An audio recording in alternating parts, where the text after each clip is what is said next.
what if we could just throw out our existing political systems and start all over? Today, we're diving into a really cool thought experiment, a complete redesign of democracy right from the ground up. So let's really put that question to you. What if you had the power, right now, to design a democracy completely from scratch? I mean, just imagine that freedom for a second. No historical baggage, no centuries of messy compromises. You've just got a clean slate, a blank page to build a government based purely on first principles. So, where would you even begin? Well, this particular thought experiment, which actually comes from a German source, proposes a pretty radical new foundation. Forget the traditional three branches of government we all learned about. This system is built on four distinct pillars of power. Let's break them down. Okay, so the entire structure rests on Pillar 1, the people. And this isn't just some abstract idea. It's a direct voting body. In the system, every single citizen is part of the sovereign power that forms the absolute base of the state. Right, so from that foundation, the people directly elect the next pillar, the council. You can think of this as the legislative branch. It's a 600-member parliament with representatives chosen from local districts. Pillar 3 is the board. This is your executive branch, the government. But it's super lean, just 12 members. And each one is elected by the entire population to manage the state. And finally, here's the wild card, the most unusual part of this whole setup. Pillar 4 is the Watcher. This is a single, incredibly powerful individual, also elected by everyone, whose entire job is to be an independent check on the rest of the system. Okay, so you've got these four pillars. How does anything actually get done? Well, the process for passing a law is pretty straightforward. Any one of the four pillars can propose one. And once a bill is on the table, the other three pillars have exactly 2 weeks to vote yes, no, or abstain. But here's the catch. For a law to actually pass, the bar is set incredibly high. It needs a third of all eligible voters in the country to vote yes.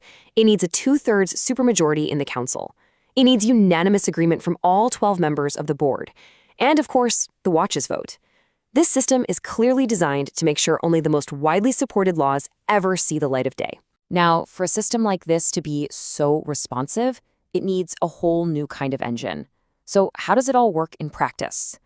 Well, the answer is that every single part of this democracy is built on a digital foundation. Technology here isn't an afterthought, it's the central nervous system. At the very heart of this is something they call the approval option. Think about it. Instead of just voting every few years and then kind of hoping for the best, every citizen can signal their approval or disapproval for any politician at any time in real time. It's like a permanent live approval rating, but with actual teeth. So you're probably wondering, how do you manage all this constant feedback? Well, the entire system runs through a single official state app. It's designed to be the one and only place you go for every civic interaction. No more bureaucracy. This app is basically your personal cockpit for politics. From here, you can vote on laws, you can look up detailed, unbiased profiles on candidates, start your own public debates, and even send messages directly to politicians. You can even decide to run for office yourself with just a few clicks. It's a level of direct participation that's just way beyond anything we have today. And to make sure this all works, there's one massive, game-changing rule. All political advertising outside of the official app is completely banned. The whole idea is to make elections a real contest of ideas and qualifications, not just a battle of who has the biggest ad budget. So that's the system. But what about the politicians themselves? What's it actually like to work inside this new democracy? Well, this design completely redefines what it means to be a public servant, and it starts with some pretty radical rules. First up, let's talk money. Every politician, doesn't matter if you're a council member or the Watcher, earns the exact same salary. Twice the salary of a skilled professional, like a teacher. It's this very specific number designed to attract talented people, but without creating a super wealthy, out-of-touch political class. And get this, they even thought about what politicians wear. There are no power suits, no fancy outfits. The official dress code is just normal, everyday clothes. The goal is to visually shrink that distance between politicians and the people they're supposed to be serving. And this might be the most extreme rule in the entire system. Radical transparency.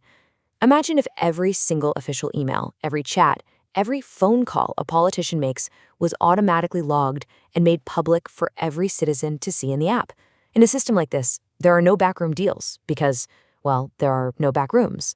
So when you take a step back and look at all these wild ideas, what's the big picture? What's the core philosophy holding it all together? It really comes down to three main guiding principles. Yeah, everything we've talked about is really built on these three ideas: giving every citizen direct power through technology, holding every person in power permanently accountable, and making every government action radically transparent by default. So, what are we looking at here? Is this a bold blueprint for the democracy of tomorrow, a genuine digital republic? Or is this all just a beautiful utopia that, in the real world, would be destined to fail in new and spectacular ways? What do you think? It's a fascinating question, and the discussion is officially open.